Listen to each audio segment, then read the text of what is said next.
Today, we are joined by Dr. Rabbi John Kelson, who is joining us from Jerusalem. He is the Chief Education Officer at Drisha, and he has previously served as a dean at Yeshiva Chovevei Torah Rabbinical School in New York. He has quite a long biography, so trust me, we're in for some good Torah today. And on that note, I think I'll just turn it over to you, Rabbi. Okay, terrific. Thank you very much. It's a pleasure to be with everybody. For me, it's afternoon and or evening here in Jerusalem, and morning Eastern. Pleasure to be with you all. So look, we're going to be learning together the Haftarah for this week's Torah reading, or Parshat Shoftim, but it's part of the 7 Haftarah cycle, the 7 Haftarot of consolation, of Nechama, following Tisha B'Av, following the commemoration of the destruction of a few weeks ago, and then or which was commemorated a few weeks ago, and then actually leading towards Rosh Hashanah. I have to say that this notion of Nechama, consolation, is particularly challenging and poignant this week. Maybe I'll speak personally, but I imagine speaking for many of us, or speaking to many of your own experiences, wherever you may be. It's a difficult week. Here in Israel. The Haftarah begins, and we'll share the source sheet soon. But the Haftarah is taken from the book of Isaiah, chapter 51, 52, and it starts with God speaking. Anochi, Anochi, hu menachamchem. It is I, says God, who comforts you. Thank you. Right. Anochi, Anochi, hu menachem. It is I who comfort you. And I imagine again that this is a week that we're all in need. We're in need of comfort. As I mentioned, these Haftarot not only bring us from a period of mourning of the destruction from Tisha B'Av, but they also, as we're now in the month of Elul, bring us from the burning months of summer towards the beginning of rejuvenation, beginning of thoughts of tshuva, of return, of revival, in leading towards the new year, Rosh Hashanah. The truth is, again, I'll speak for myself. I know I don't particularly feel ready for tshuva. I haven't felt that way in general, and certainly this week, it's a week of vertigo and frankly speaking here, despair, mourning. It's a week of mourning. I was just at the Shiva with the family of Hirsch Goldberg Poland here in Jerusalem. It's not a week that the word comfort comes to mind, and indeed some measure of comfort is necessary. Some transition from the 9th of Av and that whole period is necessary in order to move towards Rosh Hashanah, to move through Elul that we're currently in, towards Tishrei, towards the notion of newness, of return, of refocusing, not only to do tshuva, but to even believe in the capacity of our capacity, of the world's capacity to move towards tshuva. So maybe that's part of the function of these Haftarot, especially this year, which is to give us an opportunity to recognize the challenge, and perhaps begin to move towards some measure of comfort. Now, just as background, and I know maybe many of you have been in the prior sessions in this series, but these passages taken from Isaiah, it's an ancient practice, certainly to read the Haftarah, to pair readings from the prophets with readings from the Torah.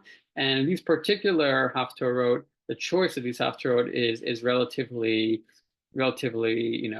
ancient and rather standard throughout the various communities. But what one notices, you see again on the screen that we're reading today from Isaiah 51, but the Haftarot are not chosen into 52. That the Haftarot are not chosen or are not ordered sequentially as per their presentation in the book of Isaiah itself. Right, the first of the Shiva de Nechemta, the first of these prophecies of consolation are from Isaiah 40, Nachmu, Nachmu Ami, are from Isaiah 40, be comforted in my people, or comfort my people, says God. Chapter 40, and then the next one is from chapter 49, then 54. So the one from last week is from 54. Now we're back in 51. Then we'll move forward back into 54, then to 60. So it's not quite in order. So if it's not quite in sequential order, moving through the book of Isaiah, there must be some other order at play here. At least that's what we might surmise. And there are some traditions as to how we might understand or the order here. And if you might scroll down to source number on the source sheet, down to source number 2, the Abu Draham was a 14th century Spain, and his commentary on the liturgy on the Siddur, including on the readings of Torah and the Haftorot. So he says, he offers the following possible understanding, explanation of the ordering of the Haftorot, including ours here today. He says as follows. He says, it says in the Midrash, anything, by the way, which is Hebrew here without translation, I will translate as we're going, and also I see that the sources have been posted in the chat, so you can look at them on your own.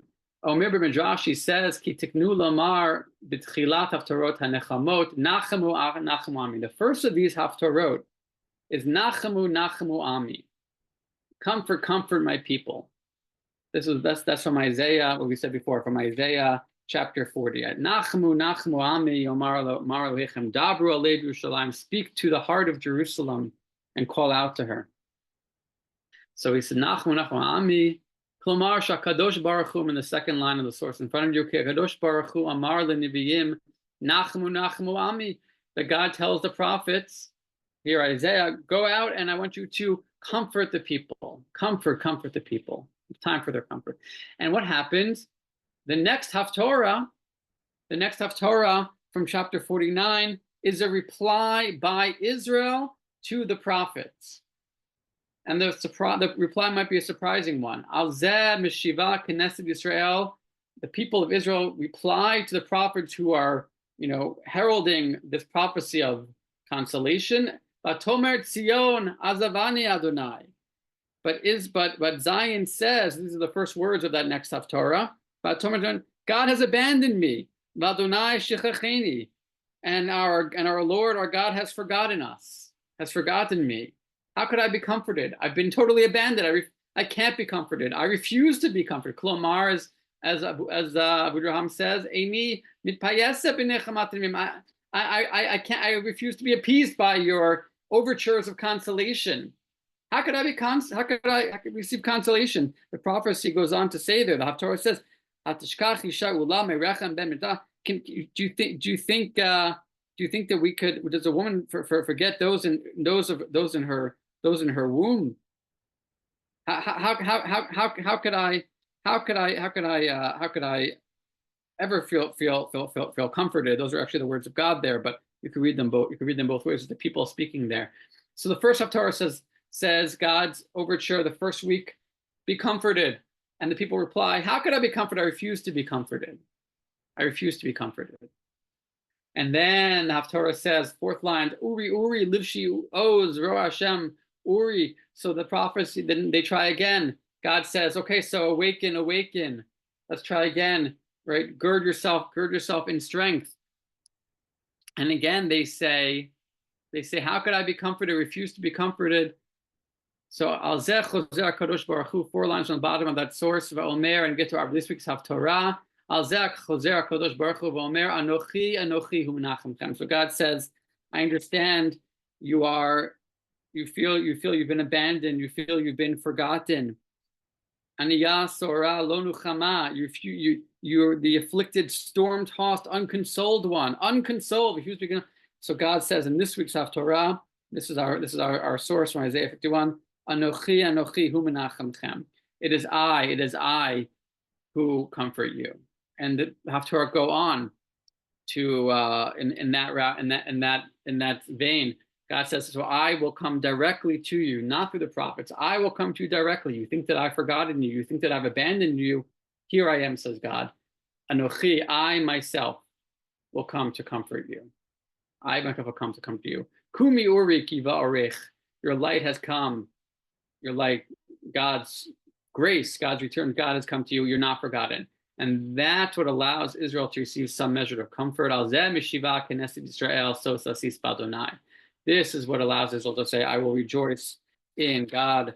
This is from Isaiah 61, the final of these Haftorot, before we get to the period of Rosh Hashanah, Yom Kippur. I will rejoice in God, because God has come to me. So it's according to Budrahami, we have in the weeks in which we find ourselves now, a drama in which God sends a prophet to herald, to comfort the people, but people refuse to be comforted by the prophet. They are abandoned, they are forgotten, and God has to come, God's self. Anochi, I myself will come to you to comfort you, and that eventually is what allows the people to be comforted and to accept the overtures, to accept the return. So, what draws my attention this week is the dynamic at play here. It's not a simple a call or invitation to ask Israel to be comforted, not in that time and not in this time. And the people actually are honest enough to refuse it at first. And it takes, according to this tradition of the 7 Haftorah, it takes, again, effort on the part of God. God actually has to show up God's self. It has to demonstrate, prove to the people that they're not abandoned, that they are not forgotten. And that is what allows them actually to be comforted. Now, if you scroll down a little bit there on that same page, right there, it has been suggested that there's a midrash Zuta, that is the basis. And again, Budraham says that he saw in a midrash, and maybe this is the midrash. But here in this midrash, I want to point out another dynamic, which I think is very tragically poignant and relevant to this week. In this midrash, again, it's perhaps the source for Abu Draham. It says that God says, I'll start from the top there, Bo'tasha, all the prophets get together and they go to Jerusalem to comfort Jerusalem. It's in the middle of a story. So God says to them, the second line or underline, Amar lam HaKadosh Baruch Hu. So God says to the prophets, wait a minute, you're going to comfort Jerusalem. Li ola. Who do you think requires the Nachama first? Me or Jerusalem? God implies that God is also in despair. God is also in mourning. And God also has perhaps flirted with despair, right? And needs to be comforted from God's pain as well. But eventually God says, okay, but I understand. You need to go to Jerusalem first. L'chu ufaisuha, go and appease Jerusalem. So the Midrash tells the story of, in the third line, miyad mikabtzin kulam b'hochim Yerushalayim. All the prophets come out to Jerusalem. I keep looking out my window here at the hills of Jerusalem. Come out and go to Jerusalem. Kevan sheroeotam omrot lahem. When Jerusalem sees them coming, the prophets, Jerusalem says, wait right there. Let me just stop you at the gates. I don't need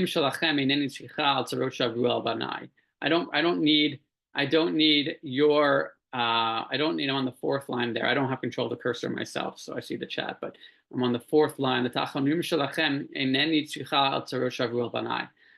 you go. I don't need, or I won't take, right, your comfort, right, for the pain of my children. So the miyad, right there, exactly where the cursor is. Chozrim HaKadosh Baruch Hu. So immediately the prophets go back to God, and they say in front of God, V'omrim lefanav, Ribono shel olam, Master of the world, einam mekabelet tanchumim mimenu. They won't receive tanchumim from us. They won't receive comfort through a messenger. HaKadosh Baruch Hu, where I underline Omer lahem. So God says, the Blessed One says, the Holy Blessed One, Elechani ba'atzmi, I myself will go. Again, this is our Haftorah. This is a midrash on our Haftorah. Anochi. It is I who menachem. It is I who comfort you myself. God says, I'm going to go myself. Now, what we read so far in Abu Draham implies that, and even in this midrash, maybe that God needs to go God's self because they need to be shown that they haven't been forgotten, that they haven't been abandoned, and God has to prove it by not sending a messenger, but by showing up God's self. But watch with the twist here.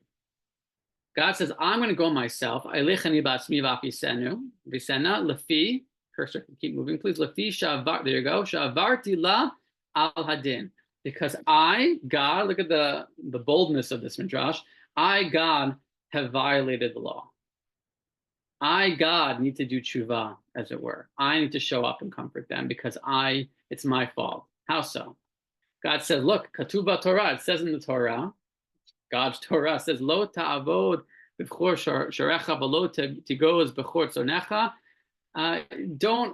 Don't work or shear the firstborn of your oxen of your flocks. Right? They're sacred. You're not allowed to work them. That means that the human being is not, that we're not allowed to work. These animals or farm work or whatnot. But look at the Midrash. Midrash says, Ub'Yisrael k'tiv b'ni b'chor Yisrael. But I, God, in the Torah itself, have already said, I've said that Israel is my b'chor. Israel is my firstborn. So if Israel is my firstborn, then they're sacred to me, and I can't abuse them. But what did I do? V'amarti lahem, Jeremiah, next line, Heviu et tzavarchem ba'ol melech Bavel. I've told them to accept the yoke of the kingdom of Babylon, is to say that I have, just like the ox carries the yoke in the field, I have put the yoke, or I have commend them to accept upon themselves the yoke of this foreign king, of this tyrant. Ketib b'torati, it says in my Torah, Lo tisna dechicha bilvavecha, you may not hate your fellow in your heart. You may not hate your fellow. V'ani sinatiha, and yet I, God, have hated her. Hated sometimes in the biblical connotation, maybe even denotation, in the marital relationship, evokes divorce. Well, maybe we'll come to that later, but whether this is a technical term implying some sort of disparagement or divorce or cause for divorce between God and Israel, or just general hatred, God has violated God's own Torah. So God is l'chein ani ra'oi l'faisa. Therefore, it's fitting that I must go and comfort her. And I'll stop there with this very bold source, but you have the rest of it if you want to take a look at it later. We see here that God must show up, Anochihu menachemchem, according to this midrash, because God's self not only must prove that God's been forgotten in Israel, but God this week has to do, if you will, a form of tshuva. God has to repent for the violation of God's own law vis-a-vis Israel. And this brings us to our Haftorah. Maybe you can scroll up to the beginning, please, to the first source of the text itself. And we'll spend a lot of time all the way up to the beginning, please. We'll spend a lot of time on the beginning of the Haftorah, and we'll make mention of parts of the latter passages as well. But Anochi Anochihu menachemchem, we start. I am the one who comforts you. Mi'at vatiri me'enosh yamut, umi ben adam chatzir yinaten. After all, here we'll go to JPS translations. Mi'at vatiri me'enosh yumat. What ails you that you fear? Right? What is it that makes you fear the human being, me'enosh yumat, from the mortal human, man who must die? Why do you fear human beings who are finite, who must die, mortals who fare like grass? You have forgotten. Matashkach Hashem oseka, notesh shamayim v'yosed aretz. You have forgotten God, your Maker, the one who stretched out the skies and made firm the earth. Let's focus on the first verse here. Anochi Anochi hu menachemchem, mi'at v'tiri me'enosh yamut mi'ben adam yitain chatzir. This Anochi Anochi hu menachemchem, first of all, it catches our ears and our eyes.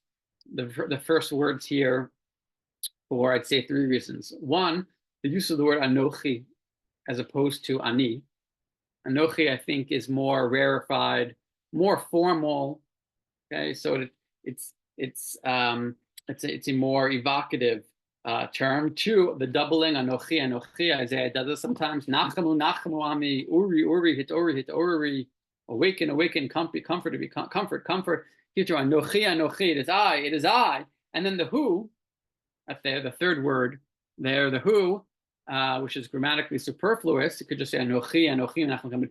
It is the who is it is I stresses, right? It is none other than I, God, who comfort you. So this Anochi Anochi is evocative and formal language designed to really stress again the idea that it is God and not some agent or otherwise who is the one who is comforting Israel. The truth is that Anochi Anochi is Anochi Hu Menachemchem. The term comes up later in this very passage, in this very Haftorah, in verse 15. Below there, Anochi, there you go. Anochi, right there. Anochi Hashem Elokecha. I am the eternal your God, who stirs up the sea into roaring waves. Anochi Hashem Elokecha Roga Hayam. And Anochi Hashem Elokecha, which echoes the Anochi Anochi Hu Menachemchem. I am Adonai Elohecha. I am Hashem your God. That is a relatively rare phrase in the Bible at large. You'll see in sources 3 and 4 on your sheets. You don't have to scroll down right now, but you'll see that it comes up in a couple of Psalms. It comes up in Hosea, sources 3, sources 4, but always with a pointing towards the original Anochi Hashem Elokecha. Anochi Hashem Elokecha in Psalms 81, who took you out of Egypt. Also in Isaiah 12, sources 3 and 4. Anochi Hashem Elokecha me'eretz Mitzrayim, right? Who odo shivcha ba'olim kimim away ever since the land of Egypt. Anochi Hashem Elokecha sort of has this connotation of the God of history, the God from the beginning. Why is that? It's because Anochi Hashem Elokecha asher tzotticha me'eretzayim. I am Hashem your God. I am Adonai Elohecha who took you out of Egypt. This is how the Ten Commandments begin.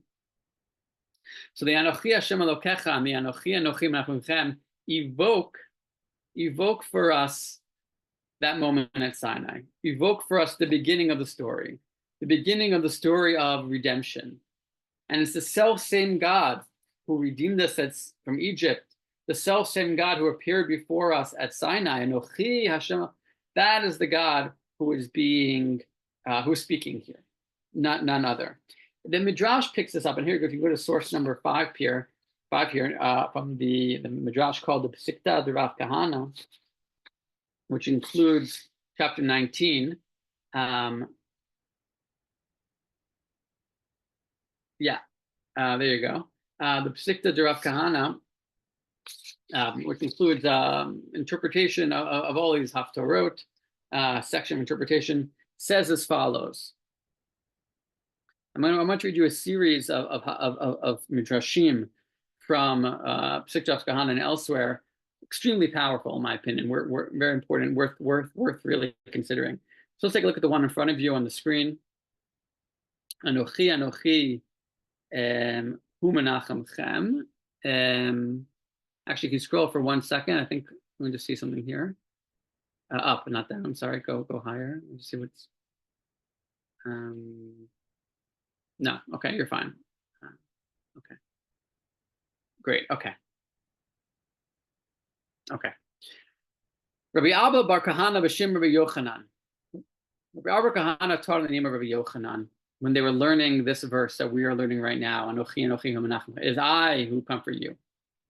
Lemelech. This is like a king. There's something about this verse which requires a metaphor or parable in order to really understand it. So look at his parable. This is like a king. Shekidesh lematrona. It's like a king who married a matroness. He married a woman. The katavla ktuba b'ruba, and he wrote her a great ktuba, right? A marriage. He gave her a great marriage. Dowry, but marriage gift.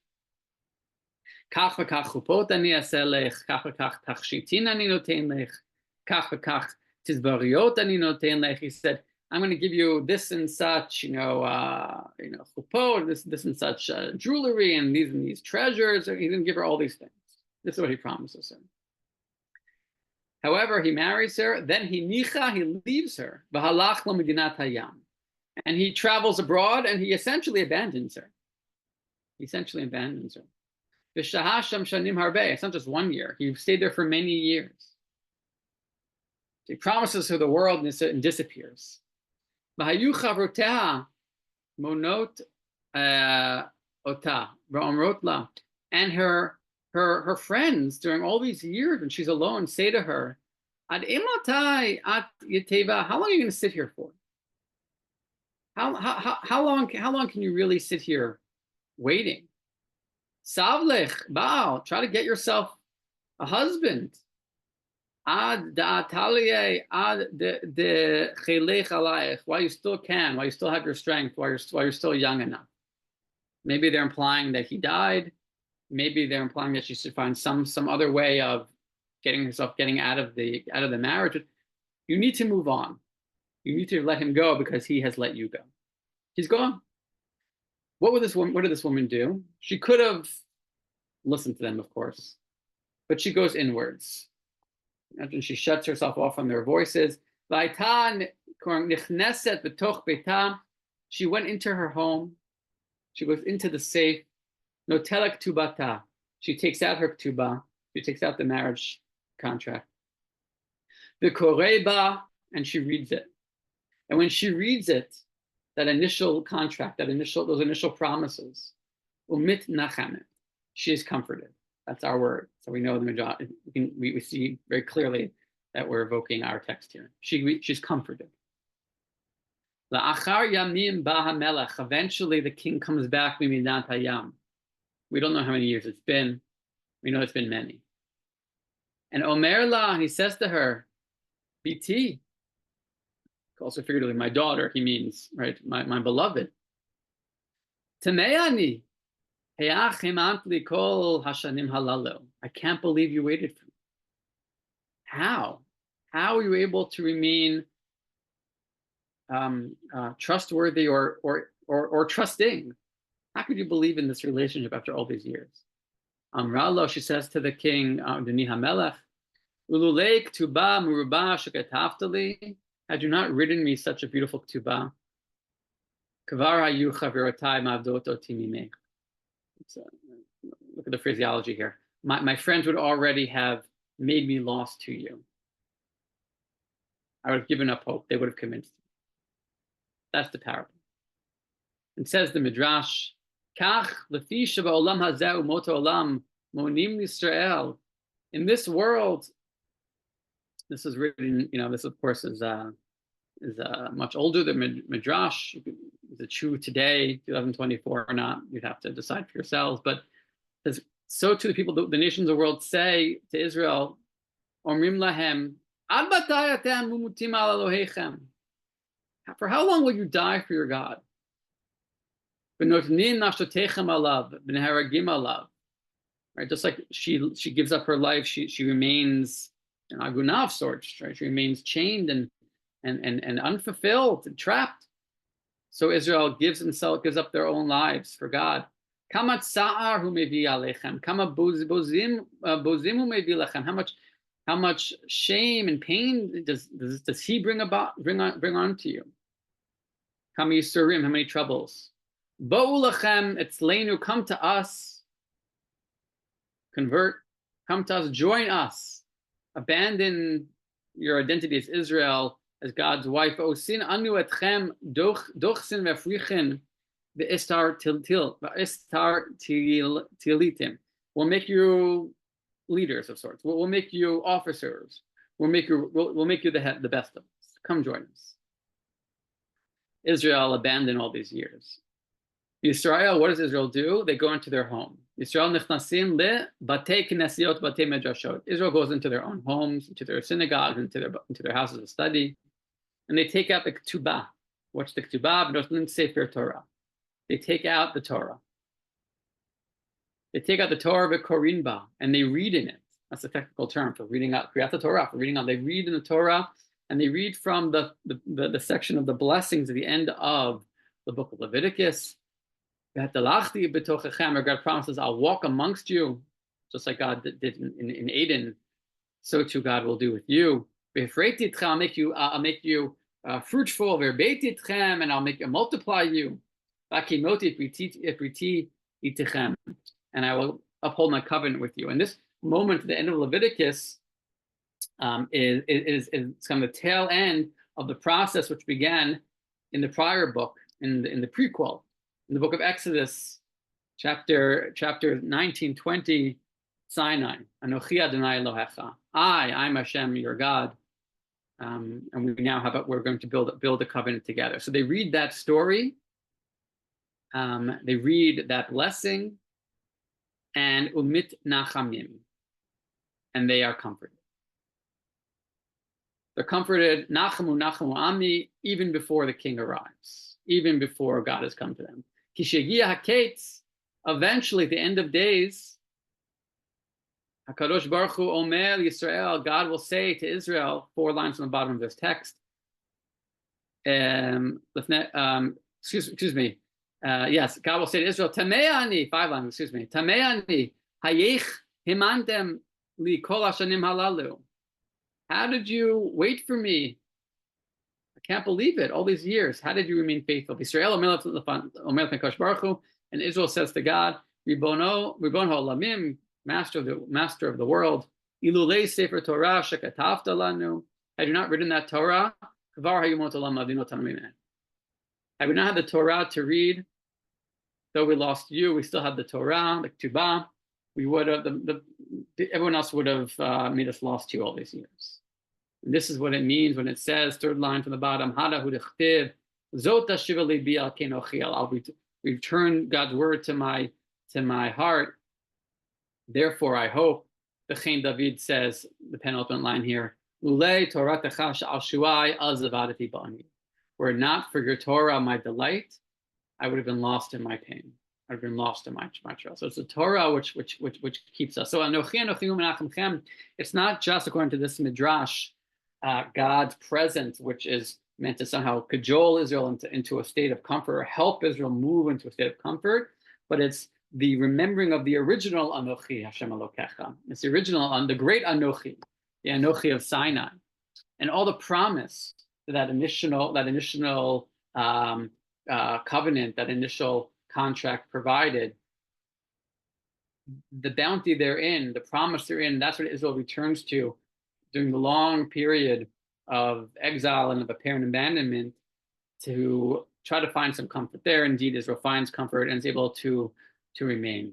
So it's even absent the presence of God that Israel is able to somehow be comforted, but it is only because they are. It's only because Israel is able to rely here in the Torah. Now, the doubling, if you go on the next part of the midrash, right over there, right there, right. The doubling refers apparently, according to the midrash, not just to one Anochi Hashem Elokecha, but there's actually 2 Anochis in our Torah. That's true. There's actually 3, but there's Anochi, and then Anochi Adonai Elohecha, 2 iterations of the Anochi evocation, which parallel 2 Anochis, which we find back at Sinai. Because if you would look, it's not on your sheet, but I mentioned, if you look at Exodus 20, if you look at the 10 Commandments there, then the first 2 of the commandments both have this Anochi appearance. First, the one we keep mentioning in chapter 20, Anochi Adonai Elohecha, I am Hashem your God who took you out of Egypt. And then second, in chapter 20, verse 5, do not worship any other gods. Lo tishtachaveh, don't bow to them and don't worship them. Ki anochi Adonai Elohecha, because I am Hashem your God, who on the one hand is an El Kana, jealous God who makes sure to issue punishment, but is also the God who remembers forever, for the thousands of years. Oseh chesed la'alafim, but for thousands of generations will do chesed, grace and kindness and loyalty towards those who love me and keep the commandments. So there's 2 Anochis.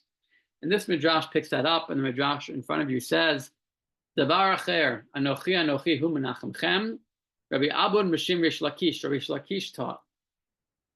Before it's from Yochanan, now Rish Lakish. These are study partners and dear friends. Lamelech sheka'asa maltrona. This is like a king who got angry at his wife. V'tirda v'hotzia mibeit paltin shelo, and basically banished her from his palace. But out of his anger, right, so too, when he calms La'achar yamim bikesh lachzira, anger but then calm. Eventually, after a period of time, bikesh lachzira, he desired to return her. Desired, but wasn't necessarily in his hands at that point. Has to convince her. She says to him, Amra, yichpok tubati, if you double my tuba, archakach hu machzireni. Let him first, let him first double my tuba, then he can return me. So this is what's happening here. Kach amar kadosh baruch hu Israel, banai. God says to Israel, B'Sinai, amarti lechem pa'am achat anochi Elohecha. At Sinai, I said it to you really once. Anochi Adonai Elohecha. I'll get to the doubling in a second, right? Yerushalayim latid lavo, but eventually I'm going to double it for you. I'm going to give you my double presence. Latid lavo, in the future, ani omer lachem shnei pamim anochi hu menachemchem. Doubling. But what about the two that we already said before? So for that, let's go right below on Pesukta Rabati, anochi hu menachemchem. Mi'at vatiri, the next source right below. There you go. Second line, Anochi, lama shnei pamim Anochi. Why twice? Because in Sinai it really wasn't once, it was twice, as we said. Ella, third line, Lefisha b'Sinai kiblu shnei Anochi Adonai Elohecha. Ki ani Anochi Elohecha el kanal, if we just read it, said it twice. And Leficha kadosh baruch hu menachemchem b'shnei Anochi. In two times. Okay, so the point is pausing here for one moment, and we'll keep going in this same source and just when we return in a second. But just to take stock, the Midrash, it's not only God's presence, God has to God has to stress that it's God and no one else, but God has to, as it were, earn the right to comfort, because God has to do tshuva of God's own self, because God has abandoned Israel for all these years, and Israel needs some way of remembering something that will allow them to return, allow them to be comforted, allow them to allow God to comfort them. And what we see in these sources actually is that it's the Anochi. The Midrash is picking up on the evocation of those first Anochis. The first Anochi Adonai Elohecha, Asher Tziticha Meretz Mitzrayim, the beginning of the Ten Commandments, and also the other Anochis. I am the God who will repay kindness for generations. The God the loyal, covenantal God. And as that Anochi, which was required if Israel is to be comforted, as we said, God tries Nachamu Ami, and Israel says, "How could I be comforted? I've been abandoned." There has to be some mechanism, either God's presence, God's self, or the ketubah, as it were. Return to that ketubah. Okay, maybe I'll just pause for a second. Any comments or thoughts or questions? You can feel free to. I don't know if you're able to unmute or raise your hands, or you're able to write into the chat. Let me just pause for one moment. I will say that this crew normally has a lot of questions, both about the text and, sometimes large theological questions, but I think I can speak for those folks here that they were just absorbed in the text, and especially how it relates to today. But we have a few moments left, so if anyone has any questions, as Rabbi John said, feel free to write them in the chat or use your Zoom raise hand feature. Or people might just be absorbed. I'm also happy to stay on a few minutes after if people want to talk. So you know what? How could God leave us in? Right. Let's see Arlene's comment. Yeah. Listen, I'm going to continue. Actually, I'll tell you what, I'll continue, and then if anyone wants to talk, I'll stay on a few minutes. Okay, but perfect. I just want to say that can explain the two comforts. Well, I think that the two for is it Ginny or Guinea? But I think the two attempted comforts so far have been: one, God promises God's presence. God's going to show up the Shiva, God's self. And two,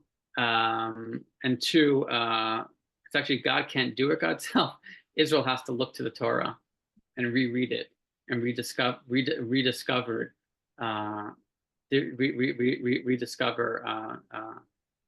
the possibility for comfort there.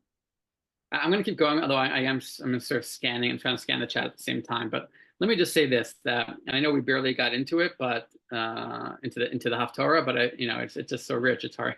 You got to go slowly. Hopefully that's modeling a sort of a way of reading. But the verse said at the beginning there, Anochi Anochi hu menachem lechem, mi at v'tiri me'anosh yamut, mi menachat yonatan. Who one way we read it as, why are you afraid of people? But there's a midrash which says, the one in front of you says, and it's how many lines on the bottom? 1, 2, 3, yeah, 4 lines on the bottom there. Mi'at v'tiri. It takes it literally. It says, why are you afraid? Who are you that you fear? Mi'at v'tiri. And the end of that line says, Mi'at lama at mityare. Now I'm on the next line. Why are you afraid? Shema einat udat mi'at. Maybe you've forgotten who you are. Einat bitoshel Avram Avinu shel Yitzchak Yaakov. Are you not the descendant of Abraham, Isaac, and Jacob? Are the matriarch Sarah, Rivka, Rebecca, Leah? Are you not their daughters, their children? And yet you fear human beings, you fear people? Because the Haftarah says, how could you be afraid of human beings? They're finite. You should only have fear of God, or at least it says, don't be afraid of human beings. It implies that fear is only worthy of God. But the point here is that one of the things that makes it hard to be comforted is the vertigo induced by tragedy, the vertigo associated with mourning. We forget, in a sense, who we are because we lose belief in who we are, perhaps. And this midrash says that God says to the people, have comfort, you're still who you are. You have to remember who you are.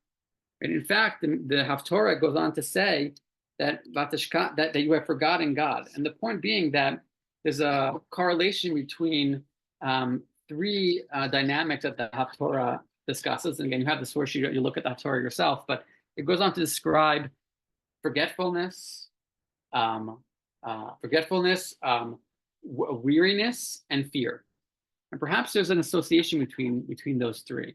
That all 3 are the forgetfulness, or forgetting in what you believe in, forgetting to what you believe in yourself, forgetting, as it were, to believe in belief, weariness, exhaustion, and fear.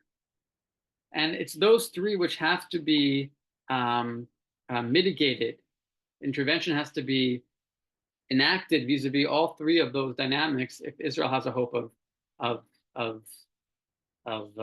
being comforted. It's like we, as Isaiah says elsewhere, God is my salvation, I shall trust and not fear. That's the hope, that's the aspiration. And I guess I'll close by saying, I know we didn't read that much of the Torah, but I think we also at the same time read very much of it, that the challenge of these weeks and these Shiva de Nechemta is these 7 weeks of consolation, is to read these texts of consolation, to try to find ourselves in it. I hope these midrashim give us permission to acknowledge the challenge, the difficulty in being comforted, but yet maybe also a window into possible avenues for redemption, for seeking presence, for returning to Torah, to trying to remember who we are, and to believe in the capacity for tshuva. And that, of course, is how these Haftarot lead us not only from the 9th of Av, but also towards the new year. So as the liturgy says, may the year and its curses end, and may the year and its blessings begin. The hope is that these Haftarot, and I hope maybe even our learning together this morning, might be part of that process. So looking forward to, as they say in Israel, besorot tovot, better news moving forward. Thank you very much. I think that's all the time we have. Is that correct? All right. We are at time. I see one question in the chat. Yeah, I'll stick on here for a few minutes longer, but no one should feel obligated. But yes. Just about God, like, where does it say God needs to do tshuva? I think that was a really interesting point. And yeah. So that's a whole thing. That's like a whole session. We'll have to do that another time. But I'll say that what I was referencing was the Midrash, and it's let me find if you have any search. I think it was Midrash Zuta, Echa. So that would have been number, here it is. It's in number 2, right? And it says there Midrash Zuta, and someone says this might be a source of Budraham. In that source there, God talks about God violating the law and therefore requiring tshuva. And the truth is that there's actually biblical, like clear biblical antecedents for that notion. Right? God talks about in the book of Deuteronomy at times, God talks about returning to Israel, return to me and I'll return to you, etc. That return doesn't necessarily imply tshuva in the sense of turn from sin, but God does have to return. But I will say that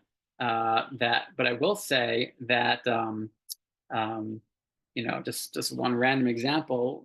There's a Holocaust period Rebbe, also Holocaust in the Piasetzner Rebbe, Colonus Kalman Shapiro, and he notes that there's this midrashic tradition that God keeps the Torah. So he taught his Hasidim, and he said to them, so if God keeps the Torah and God keeps all the commandments, that means that God has to do tshuva also, doesn't God? Because tshuva is a commandment. And then he learned with them. He said, "What? So how does God do tshuva?" He said, "That's not for now." But so my point is that there's a whole world of teachings from the Bible forward. I think that God also has tshuva to do of one sort or another. Thank you so much, Rabbi. Thank you. Okay, thanks for the opportunity, and be well, everybody. Great. Thank you, everyone. We hope to see you next week. And tomorrow, as always, we will study the Parsha at 10:30. So we'll include resources for today's session and how to join us tomorrow. Wishing everyone much comfort. Bye-bye. Take care.